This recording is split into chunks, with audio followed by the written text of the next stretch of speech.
How Twitch sold creators a fake dream. You think Twitch is selling you a fake dream? We should talk about OnlyFans. OnlyFans is tricking women into showing photos for $5 online that nobody's going to click besides the one creepy classmate that wants to jerk off to them. And then they're going to blast that shit on the internet from here until the end of time. OnlyFans, I'll be real, man, by and far needs to be completely banned off the platform and any website like it. Wasn't any real strategy to it. It was just kind of organic. People showed up, they went live, and somehow communities were formed overnight.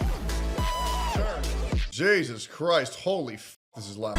An actual culture was created somehow. But for a brief moment, it felt like creators were actually building something of their own because they actually were. You could just— They did. No, Twitch used to be f***ing awesome. Now it's a bunch of disingenuous, fake, botted, astroturfed bullshit slop that's slung on Twitter and Reddit and convincing you that everybody's talking about it when in reality, nobody's talking about it besides 14-year-olds in middle school. That's it. And they trick celebrities to be on there too. go live, crack some jokes with your community, make a couple emotes from it, and Old Twitch was amazing though. people ate the shit. Good news is people are now waking up to it. And at the time, nobody questioned it because everything just looked like a win. Streamers thought they were building communities, but they were PUBG building era, Twitch. bro. People Oh my thought they were God, I growing miss it. audiences, but they were actually There has been no meta like PUBG and Hearthstone meta ever.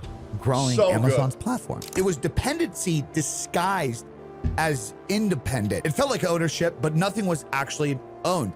In fact, to this day on Twitch, if you're not live, your channel's dead.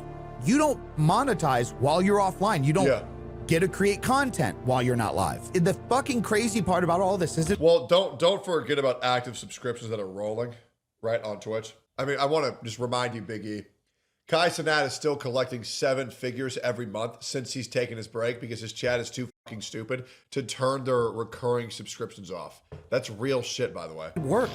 Not even just for Twitch, but for every platform that came after that. Because what Twitch figured out quietly behind the scenes changed everything. You see, Twitch didn't just build a platform to give people a voice. Twitch built a system where creators become the marketing engine, not ads, not the algorithms, not features, creators. Once that clicked, every platform started chasing that. Chapter 1, the organic era.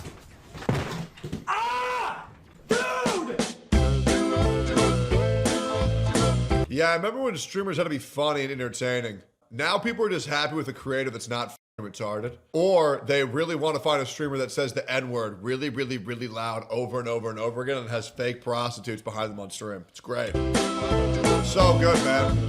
Early Twitch worked because it wasn't forced. Again, there was no strategy. You had partnerships all the way back on Justin TV, but back in the day, it wasn't built like a systematic goal, like a carrot on the stream. It was an actual partnership. So you just had people every day streaming, watching, talking, and slowly trust formed, networks formed, communities formed. And it felt like you were building something together with— Yeah, it felt like people who liked each other who were friends, but now everybody fucking hates each other because everybody's just after each other's bag. That's it. Your audience, because for the first time during this big content social media boom where there were all these fake fucking lame YouTube videos and all these bullshit Instagram photos, it was raw, it was real. It didn't matter what you looked like or who you were. If you just showed up, talked about shit you were into, played games that you liked, and if people actually fucked with you, you had a chance. And then good old Amazon stepped in, and that's when they realized that this isn't a platform, this is distribution. Chapter 2, the shift. Now this week has left plenty of people shocked and surprised. Hot take. I think the stream that destroyed Twitch forever was when I believe it was Ninja did a Fortnite stream with Drake and launched Twitch Prime. That's when everything became all about getting the bag, all about money and nothing else. After it was made official by Amazon that they have bought Twitch TV for $970 million. So originally, Amazon bought Twitch because of the technology that the Justin TV crew built. Believe it or not, this group of degenerate gamers actually put together a solid product. They made the ability to stream HD from the computer of your home to the internet pretty seamless and easy without losing quality. If you've ever seen the TV show Silicon Valley, think of Pied Piper, but for streaming. That's what the original Justin TV crew built for live streaming. This tech has gone into building AWS, which is Amazon's most profitable part of their business yearly. It's reported that they made $128 billion in 2025 alone. Then once Twitch realized they could funnel people to the site through creators, they packaged it. From subs, bits, ads, to Twitch Prime. They made it easier to win and easier to get hooked. Because more importantly, they changed what creators actually were. Affiliate marketers. Not officially, like not on paper. Well, I mean, technically, because they literally fucking called it the Twitch affiliate program. But how many times have you been backstabbed by these content creators? I feel like you've been the most backstabbed, and good on you for having such thick skin for it. Honestly, a bit too much for my liking. It's been a lot. I kind of spent my 8 years on Twitch helping out as many people as possible, having their back in every single scenario that I possibly could have had. And then any scenario where they could have backed me up, they just immediately fold or do a non-comment, which is fine. I'd prefer a non-comment than a full-blown throw me under the bus. functionally, that's exactly what happened. But at the end of the day, like, my life's great, so fuck it, who cares? You get sold the dream, you get to monetize fast through Twitch affiliate, you bring an audience from other platforms, and if you keep them there, you get rewarded for it, and the platform grows through you. And all it takes is that first sub, those first bits donated, the first donation in general. Hell, for a lot of people, it's just the first chatter, and you're in. You're absolutely hooked, because once you see it work, you push harder, you go live more, you promote more, not because you were told to, but because it feels like it's yours, but it's not. Chapter 3, the trap. This is where everything has gone to shit over the last 8 years, because every platform after Twitch saw the outcome, so they tried to replicate it. From Mixer, D-Live, Trovo. Dude, Mixer was a joke. I don't even know what Trovo and D-Live is. Kick, Rumble.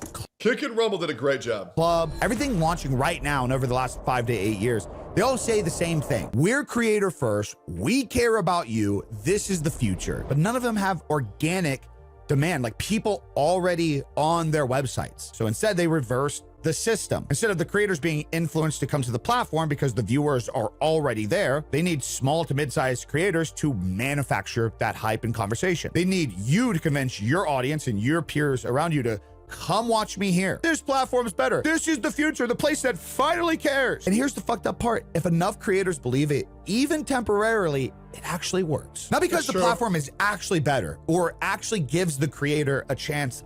I really liked what Kick was doing a while back, but man, bro, the false manufacturing of hype by just clip barraging Twitter, bro, it's become super gay. Oh my God, bro. The clip incentive program has just created a barrage of slop that is like near unavoidable, of just people doing horrific shit over and over and over again. It's so bad. Over the other platform. But it works? Yeah, no, it works. It does work, but it's so annoying. Platforms. Because you moved the audience or influenced people around you to sign up. And the more signups you get, more people you get to come over, the better they make you feel. Chapter 4, why it fails. Obviously, at this point, all this seems like common sense. Like, no shit, Sherlock. You get rewarded for bringing people over, duh. But this is where it always falls apart for these new platforms. Because in the beginning, it feels incredible. Support, visibility, incentives, especially in a world where algorithms feel impossible to break. Like, it's just so easy to take advantage of the idea that sites like YouTube and TikTok don't care about you, as if the other fucking platforms do. And all of these new platforms build off of that feeling and emotion. I mean, the only way you know a platform gives a fuck about you is their behind the scenes creator support. And if they give you separate teams to make sure that you have everything to stream, when you have like over 50 or 100 viewers, then you know they actually give a fuck. Nothing else really matters. And what programs they put in place to getting you directly compensated for bringing them viewers. That's pretty much it. And the thing that matters, the thing that should matter to the viewer is, how often are they getting barraged with unenjoyable advertisements? I don't know how people watch Twitch without Twitch Turbo or subscribe, because there's so many ads, it's disgusting. Make you feel like they do care, because early on, they need you to believe that to bring people over. But that doesn't scale. Once the platform grows, the support just... Stop capping, Tech. No social media cares about the CCs. They only care about how successful their CCs are. Yeah, and that's how it should be. Caring about your creators is weird, but caring about how much money they can bring you and vice versa, you can bring them that should be the only thing that matters. I don't need a personal relationship with the heads of Kick and Rumble, and we need to be friends and text about our favorite video games. I just want to know, hey, I want to be successful. I want to make you money. I'm bringing you money. What are you giving me back for bringing you all this money? That's all that should matter. Appears. The systems automate, staff can only keep up with so many people, and naturally, as more users come over, they just want to be entertained. They want to be entertained by actual content that is designed to entertain them. And then suddenly, you're just another creator again who signed up early to the platform and then got passed up by other people. And here's the thing that nobody talks about. Over the last 10 years, a lot of these platforms, they don't even help you solve the real problem. They don't give you better discovery or discovery at all. They don't give you better analytics or a better understanding of your audience, like the right and wrong things to do to replicate the success that you are having. They just give you a different place to post, a place that's gonna be different this time. And the platform hopes that you bring people with you. But what they're really hoping is that you persuade the bigger dogs to come along. Once you break through that phase and start getting those creators to experience the platform, and if you get them sold, they become the priority because it's more distribution potential. This is actually why so many platforms over the last 10 years have failed. Not because they didn't get enough early hype from a group or conversation across socials, or because they didn't have funding, but because they never made it to the phase where the large group of the average full-time creators actually gave a fuck about the platform. Like Mixer was nice, but let's just be real. They're a prime example of this entire video.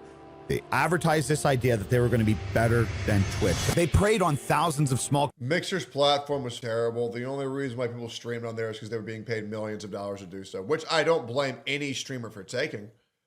But that platform was incredibly user-friendly. Creators that couldn't really build a community on Twitch, and they told him it would be different on Mixer. Outside of those guys and the few guys that got multi-million-dollar deals, your average full-time content creator really didn't take that platform too serious. Same thing, D-Live, Trovo, these guys did a fantastic job at making the little guy feel special, saying they were finally gonna stand up against the big guy. But then when the big guys didn't come, they had to shut their fucking doors down. The only reason that platforms like Kick, Club, and Rumble stand a chance is because they either have their own funding. They have an identity. People understand the type of streamers that stream on Rumble.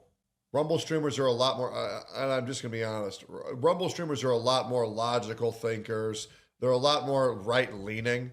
They really are. Very good news, very good politics, very down-to-earth streamers. It's very different than the older viewers are on Rumble. Let's be real. The older right-leaning viewers are on Rumble. Kick has the same thing as Twitch, younger audiences, Zoomer audiences. Kick is more chaotic, and left is a lot of women and a lot of young, impressionable Gen Zers that are very left-leaning or left extremists, and that's just the truth. That's just how it goes. Or like insane backing from people with deep pockets. Like Kick, for example, they're paying.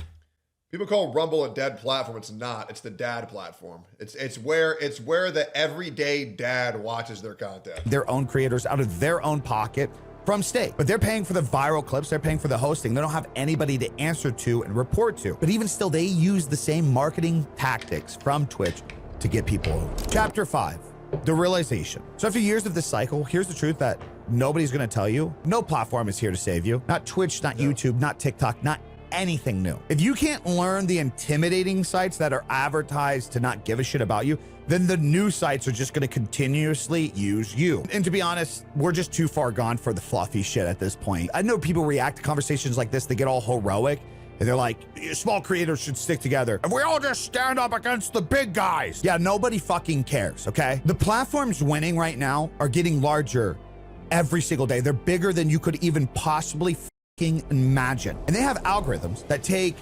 billions of people who are stuck on the Twitch is the only Twitch is the only streaming platform that is actively going down. YouTube streams are going up, TikTok streams are going up, Twitter streams are going up, Rumble streams are going up, Kick streams are going up. Twitch is the only one going down, which I believe is 4% per quarter. It's daily repetitive. And I wish more streamers would just stop being pussies and just stop streaming on there. To be completely honest.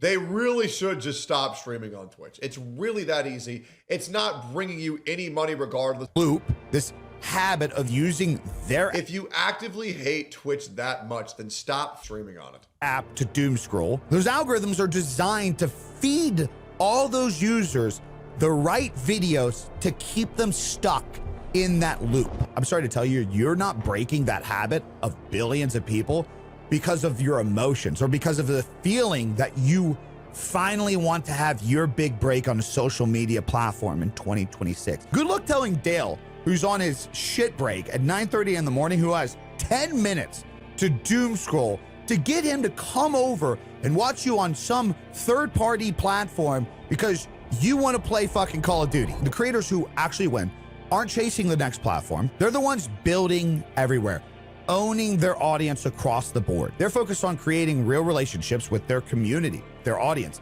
not the platform. They understand that this shit is business at the end of the day, and every business has an end goal. How do you become profitable? They don't depend on where to post, because the moment you rely on a platform, especially a new one selling you a dream, is the moment you lose control. So stop waiting for the next big thing. Stop believing this marketing that this is finally your big break. Stop thinking there's an easier route. There isn't. Build everywhere, own everything. That's the only play that actually fucking works. What a great video, and what a great reason to just get the fuck off of Twitch, bro. It's garbage. It's dying. Everybody knows it's dying. So why are you wasting time on there? The Twitch situation looks awful.